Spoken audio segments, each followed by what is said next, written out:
Assalamualaikum warahmatullahi wabarakatuh. Perkenalkan, nama saya Wahyuni dari Prodi Administrasi Publik. Saya akan menjelaskan tentang pertama, perkembangan teori manajemen SDM. Perkembangan teori manajemen sumber daya manusia secara filosofis dapat dibagi menjadi 5 fase. Fase pertama yaitu administrasi personalia atau personnel administration. Sejak dimulai revolusi industri di Inggris dengan ditemukannya mesin uap oleh James Watt pada tahun 1769, tahun perubahan besar-besaran pada berbagai industri di dunia.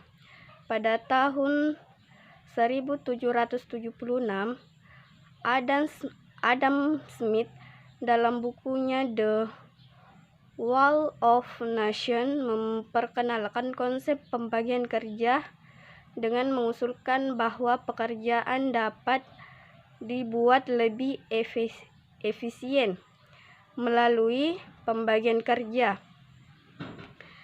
Fase kedua yaitu gerakan peningkatan efisiensi dan produktivitas revolusi industri kedua.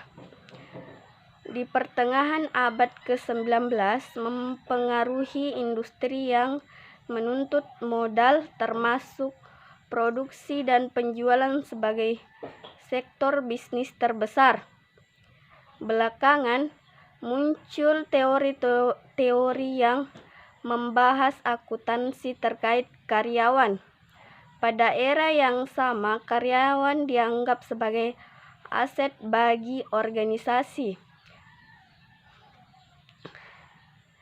Menjelang akhir abad ke-19, berkembang pendekatan ilmiah terhadap manajemen. Intinya adalah bahwa perhatian utama adalah untuk meningkatkan efisiensi dan produktivitas pekerja melalui metode ilmiah. Fase ketiga yaitu awal kesejahteraan dan psikologi industri. Pada awal abad ke-20, persaingan yang meningkat dan tuntutan yang mendesak untuk memenuhi pesanan membuat pemilik pabrik memperhatikan produktivitas secara serius, dan berbagai isu yang menjadi fokus seperti ketidakhadiran karyawan dan turnover yang tinggi dengan mendirikan departemen personalia untuk pertama kalinya pada tahun 1914 untuk perekrutan dan seleksi pekerja dan pemeliharaan catatan karyawan. Namun, dalam perkembangannya, departemen personalia ini diminta untuk mengurus pelatihan, administrasi kesehatan tenaga kerja, dan pemutusan hubungan kerja, dan pengurangan tenaga kerja. Fase keempat yaitu pertumbuhan konsep hubungan manusia. Pada fase ini lebih menekankan konsep hubungan manusia bersama antara manajemen dan pekerja. Inti dari pendekatan hubungan manusia adalah tanggung jawab utama dari manajemen yang efektif untuk mengadopsi pendekatan hubungan manusia terhadap personelnya. Fase kelima yaitu periode modern. Dalam bisnis modern, pembuatan divisi sumber daya manusia sepenuhnya terintegrasi dengan strategi perusahaan. Dalam periode ini, pengelolaan sumber daya manusia mencapai kemajuan yang luar biasa dengan manajemen by objective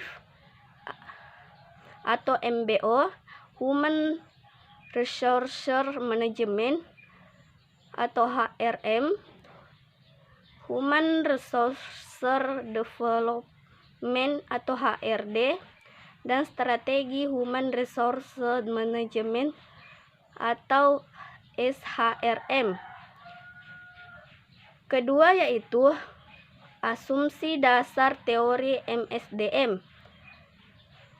Asumsi dasar dari teori tersebut menurut Raymond L. Miles adalah pandangan yang mengarahkan pada pengambilan sikap manajer ketika menghadapi situasi karyawan dengan karakteristik tertentu. Model manajemen sumber daya manusia atau human resource: 1. Pekerjaan sesuatu yang menyenangkan dan suka menyumbang hal yang berarti. 2. Sebagian besar orang lebih kreatif, tanggung jawab, dan mampu mengontrol diri sendiri. Sekian dari presentasi saya. Wassalamualaikum warahmatullahi wabarakatuh.